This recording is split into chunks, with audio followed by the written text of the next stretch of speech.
This is the last session of the developer toolkit track here. Is a panel. So I'm going to host this panel. So what we'll do is we'll invite my panelists to the stage, and then I'll use the podium probably. So we've got three experts who are going to join me on stage to talk about the processes and the tools and processes for successful game development. So I'd like to welcome to the stage, please, and I think we have them, Ibrahim from Madhook, Mohamed from Unity, and Abdus from Finz Games. So please come on up, if you're in the audience. Give them a round of applause. Okay, you all comfortable? You've all got mics? Yeah, great. Okay, in that case, what I'll do to get things started, I'll invite my distinguished panel, to briefly tell us who they are and tell us just in a few words the nature of your business. Awesome. So let me start. If you allow me. Yeah, go for it. Let's start here. My name is Mohamed Salama. I'm part of Unity team. I'm part of the senior partner client team, which is mostly the business development and different world for the region of the Middle East and Africa. It's almost like here now with Unity. I used to work with the technology for a while. Thank you. Great, thank you. Go for it. So my name is Abdus. I'm director and co-founder at Finz Games. So we are a game development and publishing company based out of Lahore, Pakistan. We bootstrapped our company from beginning without any investment, and right now we are around 130%. So that makes us one of the largest company operating in mobile app development and publishing based in Pakistan, Lahore. Perfect, that's great. So we've got Unity, we've got a great game developer, and please introduce yourself. Hello everyone, my name is Ibrahim Hasan. I'm a co-founder and CTO of Madhook. Madhook is a game development studio based in Jordan. We have like around 60 million downloads in our portfolio with 13 games. We started in 2018. Perfect, thank you very much. So two insights from developers. Thank you very much there, Ibrahim. So let's get started. Game engines. So we've got our representative from Unity on the panel. So I think I can suspect where this is going to go. But we need a game engine. How do you choose which game engine to go for? Our last speaker, Suat, gave us some insight into do's and don'ts. But I'm going to start with our game developers. I'll start at the end there, and we'll come back this way. How do you choose a game engine to use? What are criteria you're looking for? What is that choice? How does that impact on what you do? In my opinion, I think the major part is the targeted platform. For example, if you are developing for mobile, I would pick Unity because all of the assets and the SDKs, for example, the analytics, the ad networks, and all of that are, let's say, have a huge support in Unity for mobile rather than the other platforms. But also, Unity is good for other platforms like PC, consoles, and all of that. But another thing to consider is the talent in that country or the talent that you can access. For example, in Jordan, the majority of people that they learn Unity rather than any engine. So if you basically choose Unity for the game, you will have no issues with hiring more people and scale the project. That's a really good point, because when we come to you there, Mohamed, we might talk a little bit about that. But my understanding is that Unity accounts for about 60% of all game development, something like that. You can correct me if I'm wrong. Which means that from a recruitment point of view, perhaps it's easier to find Unity developers. Definitely, definitely. Do you want to speak to that as well? How do you go about choosing an engine? Yeah, definitely. I would like to add on this. As far as my experience, I think we would prefer Unity for the 2D games, Unity. We will go Unity without any thoughts. For 3D games, we will see if we need a very realistic and high-performance game, like very realistic in visuals and graphics, and very high-performing game, we will go with the Unreal Engine. Otherwise, for the simple 3D games, we will go for the Unity. As he speaks, that there are a lot of support available and the talent available. We have very skilled labor available over there back in my country in Pakistan from Unity. So probably if we are looking for something very highly optimized game, realistic graphics, we will go with the Unreal. And for the simple 2D or 3D game, we will go with the simple 2D 3D mobile game, we will go with the Unity. Yeah. So one more thing, Unity is very easy to learn, as the main development language is C#. while in Unreal Engine it's C++. C++ is little more complicated, hard to learn, but it really helps in optimization of the project. That's great, thank you. I'm glad that you raised the alternative there, because I was going to have to say other engines are available, but that's great, and a very good summary actually of the differences is there. And of course there are other engines, 2D engines. I know Suat mentioned a couple there as well. But, sorry to interrupt. I would add that there are few mobile games as well that are made in Unreal Engine, but they're really big games like Fortnite, PUBG, Genshin Impact. They are all made in they are all mobile games and made in Unreal Engine. Yeah. So it depends on project to project. You know. Perfect, thank you. Well, look, however, Mohamed, you represent Unity here today. I know you have a background in technology generally, but tell us a little bit more from your perspective then about why people should choose Unity. I mean, I guess there's some of the key features and tools, but I'm interested particularly when you come to an engine like Unity, it's got a great ecosystem around it as well, right? There's all the plugins, there's the community and so on. I mean, the third-party resources and all the stuff that you do to support developers. This isn't a sales pitch, but do you want to just tell us a little bit from your perspective about why Unity is great for developers? Yeah, so I will not take it from sales perspective, right? So from technology perspective, yes, so Unity used to be very famous when it comes to easy to learn. Yeah. So it's like very straightforward. Maybe the asset and the community and also tons of talents around us. Unity also, when it comes to famous of being a mobile-oriented to some extent, also the whole VR, XR as well, this is like a leading spike. 3D game, maybe in the past, yes, it was a bit of a challenge, and this is where the Unreal, for example, jumped to the stage. Goes without saying, yes, there is a lot of other open source engines. It depends on how people trying to develop. So if you have an indie game studios, or you need to develop very quickly, and you need to have also talented people outside, so Unity is very straightforward choice. I would assume I'm lucky to be part of that region, so which is a mobile-first market. So yeah, so that's why Unity eventually is there. A lot of knowledge with Unity is there. It works on the PC and Mac, so it's also agnostic when it comes to development kit and development platform. So it gives us this ability, and there is tons of plugins and asset stores, which is everyone is using even without proper knowledge. To the topic of the C#, so. I'm not sure also if you are aware that Unity has the visual scripting. It's like no-code concept. So even if you are an artist, not a programmer or developers, you still can develop a full game just with the visual scripting, which is very easy way to use. And even if you are students and have your own phone or mobile or iPad, for example, there is Struct. It's a mobile editor. You can build a full game experience that you can publish it even on Steam, only on the mobile screen. So this is part of the capability of Unity that may be a bit of challenging for the rest of other engines. That's great. A really good introduction there. Thank you. Perfect. You know, because we've only got a limited amount of time and so much to talk about when it comes to development. Let's skip ahead a little bit. You've all mentioned 3D, 2D. You mentioned about artists there as well. Let's talk about some of the other tools. Obviously, the engine is important, and it enables you to create what you want. But for those in the audience who are maybe indie developers or students, what are the industry standard tools for 3D and art and the creativity that they should know about? Do you want to throw some names of tools out there? I'll tell you what, I'll start with you, Abdus, and maybe you give us some suggestions. What other tools do you use for development on the creative side? What do your artists need? Yeah, for creating the assets of the game, like 3D and 2D assets, there are plenty of the tools that are industry standard, and we extensively use them, like Blender, Maya, 3ds Max, and there are a lot of other tools as well. So probably, I think if you are a beginner and you just wanted to start on the asset creation, you should go with the Blender, because it's a free tool, and there is a lot of there is a lot of support available, and it's very easy to use for the beginners. So when you move on and you go to the sculpting, like character creation, you can use the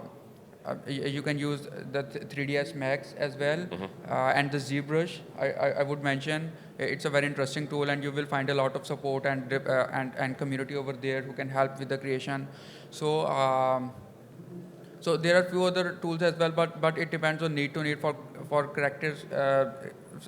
For character creation, as I mentioned, the ZBrush is good, and for the 3D assets and environment and the game modules, you can go with the 3ds Max and Maya as well. Great, thank you. And Ibrahim, do you agree with that? Are there any other tools that you're... Yeah, definitely. I agree with the Maya and 3D Max. Also, we use Substance Painter, but it's paid. It's easier to texture and color the 3D model once you've done it on Maya. Also, ZBrush, Blender, nothing to add to that, but just Substance Painter is a very good tool for texturing. No, that's great. We're building up a list of things that people should use. And yeah, I know obviously you work for a company, but do you want to throw out some suggestions there? What else do you? Yeah, so with the Maya, the Blender, there is an Adobe ecosystem as well. I'm just trying to throw one more name. It's one of the companies here actually based in the UAE called 3Exam. It's like 3i exam. It's also a new tool jumping or founded actually from the Middle East. Potentially it has also a lot of capabilities like the Maya and the rest. Great. That's fantastic. And so for the developers in the audience on the creative side, lots of suggestions there. I want to talk about some of the other things that we have to be mindful of as developers and publishers. One of the things that we need, because this is a business after all, is market insights, player data. In fact, particularly in mobile, developers and publishers have access to an incredible amount of data, even allowing for things like the IDFA changes and so on. But the player data as you play, how do you manage all that information? If you want to be able to leverage that data, whether it's to refine the gaming experience or for monetization purposes, what tools do you need to, and processes do you need to understand about managing data? Again, I'll tell you what, I'll start with Madhook at the end there. Or what do you recommend? The interesting thing about analytics tools, they are really good tools and a bunch of tools that are free actually, and they have really good performance and give you an early insights of your game once it's launched. Like for example, Game Analytics is a free tool. The entry tier of Firebase as well, Google Analytics, Unity Analytics as well. All of these great analytics tools that give you an initial data out of the box without implementing any extra code, just the SDK. For example, the retention numbers, day 1, day 7, retention, they give you like session time, session length, all of that data just by implementing the SDK itself. At a later stage, you may implement a more advanced or detailed analytics events, like for example, when the user convert to actually purchasing the game, or buy this car or this character, or reaching that level inside the game. But as out-of-the-box data, it's day 1, day 2, day 7 retention, session length, which is really insightful at early stage. That's great. I'll tell you what, I'm actually going to come here because you mentioned like Unity Analytics. But Mohamed, do you want to tell us a little bit about that sort of thing, data? So Delta DNA is one of the companies that has been acquired by Unity a few years back. And yes, they have a full grab when it comes to the data. Be it the engine, also it connected to the multiplayer game and other services. So it gives you a full holistic of data space when it comes to the gameplay, where's the churn rate, as you mentioned, where's the fail-off that you have of the users. You can use this type of analytics as well on the monetization model when it comes to in-app purchase or even free-to-play. So the analytics from Unity is really extensive. If you have a chance to use the whole Unity ecosystem, you get all the data points from that ecosystem into one dashboard with Unity Analytics. That's great, thank you. And your experience, Abdus, Yeah, I think the both panelists they covered it really well. I just want to add another perspective to it, that collecting data is very important, but the most important part of it is that how you use that data. Because how the mobile game industry is really, like it's evolving. It's not now enough to have one core mechanic in your game. You have to introduce a lot of mechanics, like 2 or 3 mechanics as well, at least, and then the meta of the game. So it's really important that how you use the collected data, and we as a publisher, we have a great leverage to having a lot of data. We can understand that what mechanics and what features are working well in a game, and we can replicate it to other games as well, so that we can combine over learning. We can have over learning by combining data from all over these platforms, collected from all these platforms, and we can use it in our next games. So that gives us really a good leverage. Yeah, that's great. Absolutely, and you're right. Just to have the access to player data is incredible. I mean, the amount of data that's available now is astonishing, and its use for planning your future games. Because we've got about 15 minutes left, and there's so much involved here. I'm going to skip ahead. So making games is about the most collaborative thing you can do. well, maybe making movies is about as collaborative, but you need a group. Everyone's involved. So many people. Even on small teams, it's often multidisciplinary people. You have people working across things. So let's talk about the collaboration and communication tools that are available to teams, to studios, to bridge the gap between the different roles and to make the process as smooth as possible. Abdus, let's stick with you. What do you use at Finz? What kind of tools do you use for collaboration, workflow, team communication, that kind of thing? Yeah, so this is a really important point.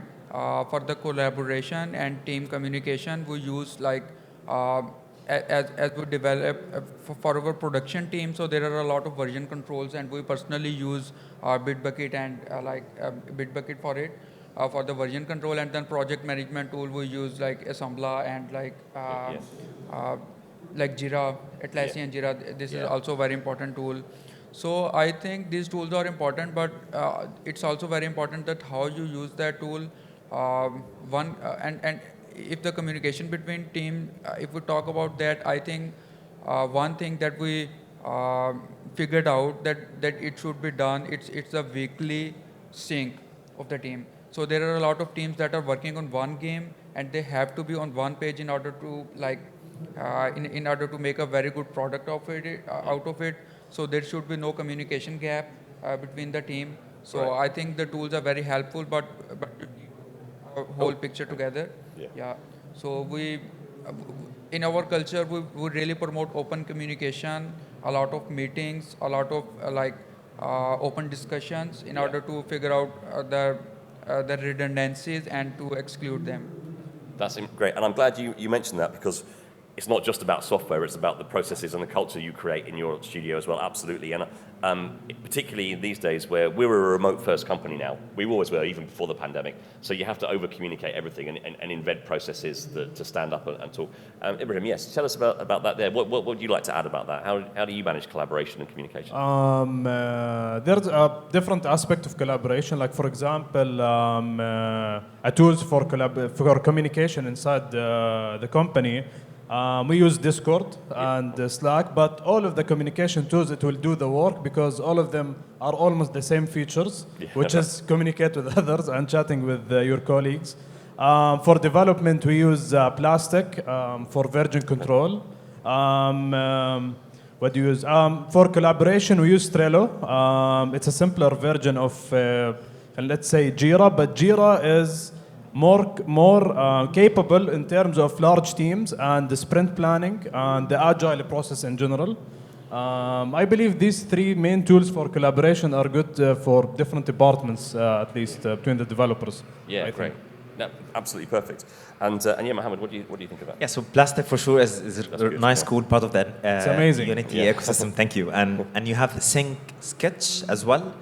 This is mainly for the artist and the creator. So with the 3D modeling, you can engage with collaborative tool as well for the artist and the creator. So as long as you are away from that noise of the Slack and tons of channel and dimensions, man, you are cool. That's great. I tell you what, you've raised something there that I want to just get into as well, all of you. But just a reminder that we have an opportunity for questions at the end here. We've got about 10 minutes left of me quizzing the panel, and then if anyone has any thoughts about what they'd like to ask our experts. Oh, we've got one now. I'll be in touch. Let's do that. I'll run you down a mic. Yeah. Thank you. There's another one there. There you go. Thank you very much. Nice to see you again.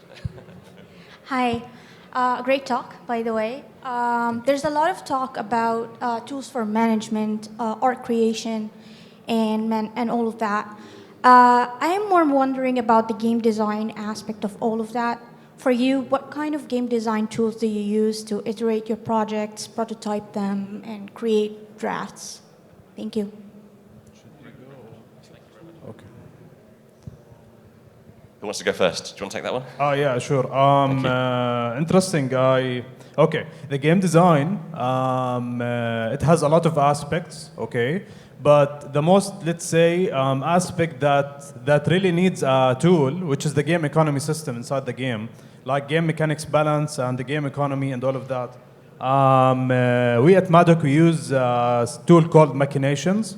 You can simulate through diagrams multiple thousands of simulations where the player can use the resources, purchase in the game, and you see the flow of the resources of the game, like coins, characters, tokens, loot boxes, all of that. You can see it. It's a very good tool, and it's straightforward. It's in machinations.io, the website. It's a really good tool.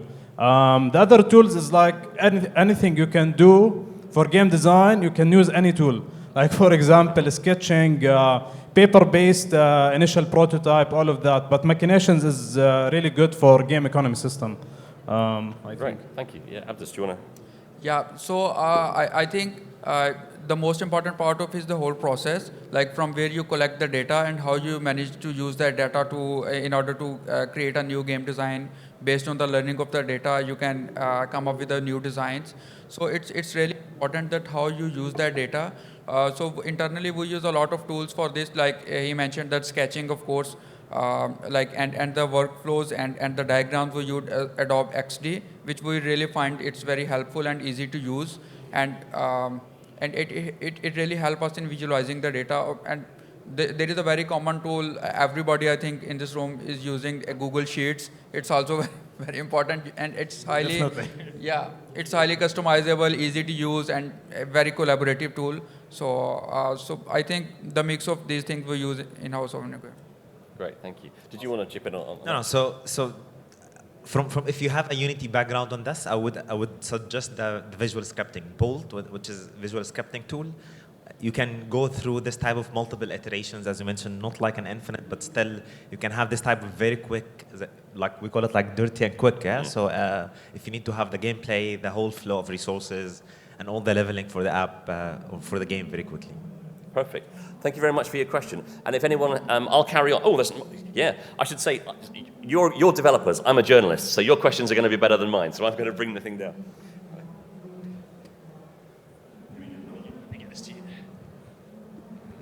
That should be ready to go. There you are. Thank you. Mohamed, I'm asking from you that there's a tool, Megascan in Unreal Engine. So do you have something like this in Unity? Scanning and? Megascan, like we can scan an 3D environment. Megascan, right? Yeah. Oh, yeah. Yeah, we do, yeah. So we do. So we have a lot of cinematic and video productions within Unity. Yes, it's famous on the gaming, but we have a video productions tool eventually is there. Zeva Aweta, if you are aware of Zeva and Weta, the one that who's producing avatars and the Marvel movies, and this is part of the Unity ecosystem. Yes, you can put that into the editor. So you can create the puppet, whatever the format is, and then use whatever the camera is, be the LiDAR, advanced cameras, or even a web cam, and do the whole animation immediately on the editor. Great question. Does anyone else have any questions for our panel? We've got a few minutes left, so I can keep asking. If anyone does want to say anything, please put your hand up. Let's. You mentioned for internal communication, there was some talk of Discord, and I know the platforms are often very similar. What about your communicating with your players? We talked about data, but how do your teams communicate with your players? Community management, for instance, is a huge topic. I think there's a panel about it elsewhere here. Are all your players on Discord, or how else do you build a relationship with your players? I don't know, Abdus, do you want to? So we don't have a lot of multiplayer games. Yeah. So we mostly operate in offline games. So this is, I think, I will pass on this question to. I don't have a lot of experience in this, so that's why I will pass on this question to. Yeah. Thank you. Maybe it's at least Madhook. It's pretty straightforward. How we communicate and feedback communication between the players and Madhook. First of all, the review process. Reviews on Google Play, App Store, obviously, social media, and we built a good community in Discord, actually. Right. The same tool we use for communication. Right. Yeah, we created a server for each game, or not every game, but the game that have multiplayer fan base that needs community. So in Discord is a pretty good tool, but in mobile, I think there is a much better tool, but we don't know it yet. But we use for now a Discord for mobile, and it's really good. But I believe there are some tools that the users. I mean, you can open any channel for the player that you communicate with. There is no like specific tool. Just give them the platform, the easy way to communicate with developers and join them. Like we did a couple of times, one-to-one sessions. Okay. Like requesting a feature with the Discord community and the developer is making it on the spot. Something fun like that. But I think every tool is a good tool if you use it right with your players and the developers. Great. Yeah, even a chatbot will do the job, right? So, so that's something very interesting. There's Vevox, if you are aware of Vevox, which is one of the products that it gives you the voice ability, text to voice and voice to text within the gameplay. That's also something within the Unity ecosystem if you are interested in. That's interesting. And of course, on this stage later today, we have the AI conversations and about, I'm sure their role in community management will come to the fore. We've got about 5 minutes left. If anyone has any questions for our panel, please do put your hands up and I'll take it there. But while I'm here, let's talk about monetizing your game. This is a business after all. We have to make money. People do it in different ways. There are premium games, there are in-app purchases, there's all the ways we do that. Advertising is a huge topic yesterday here on stage. What tools do you use to do that? What plugins, what SDKs, what services, what companies do you use to monetize your game? Obviously, there's Unity ads and so on, but let's start with Ibrahim at the end there. Do you want to talk about, what tools, processes, services do you use to monetize your game? Basically, if your game, the business model for your game, like ad revenue based, basically you definitely need to use something called mediation.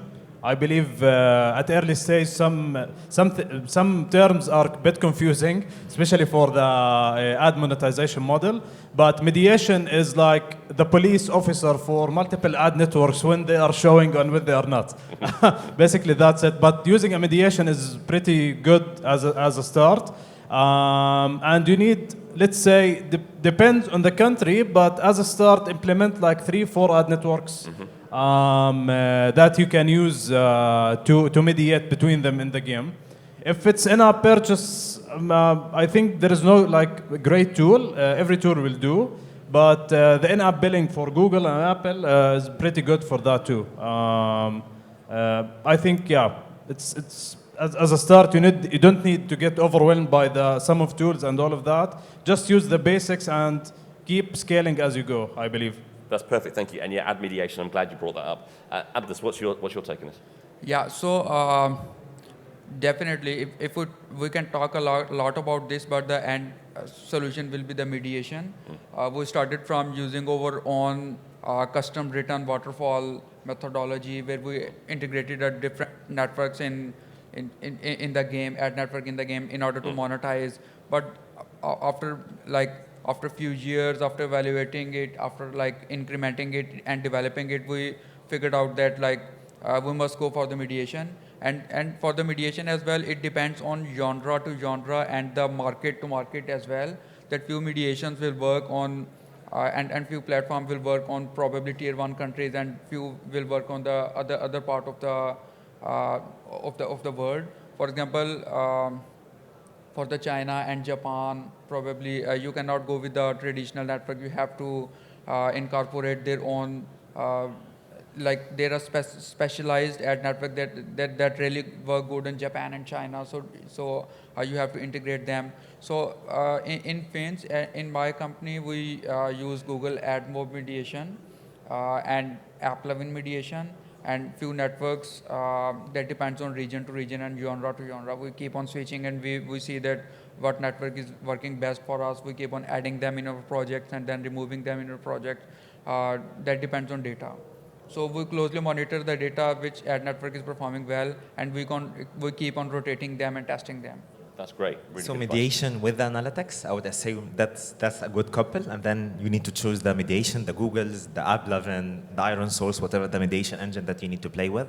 That's something with analytics as well. You can enhance this as you go.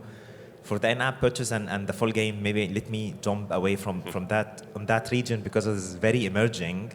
Telco operators, they have the mobile payment and the microtransactions. Yeah. So that's something also that you need to consider in your app, because not a lot of people can pay one USD, like one shot, especially in the African emerging market. Yeah. But few cents, that's possible, and that's with the mobile payment, no wallet, no banking system, no credit card, only from the mobile credit. That's something that also has a great value for the monetization. Yeah, perfect. Really interesting. Absolutely different payment methods in different territories, and also it isn't enough just to for an in-app purchase to convert how much that costs into the local currency. The spending power in different places is different as well. So that we're kind of almost at the end. We're going to have a flashing light in front of us very soon. But I'll take one more question from the audience if we have one for our experts here.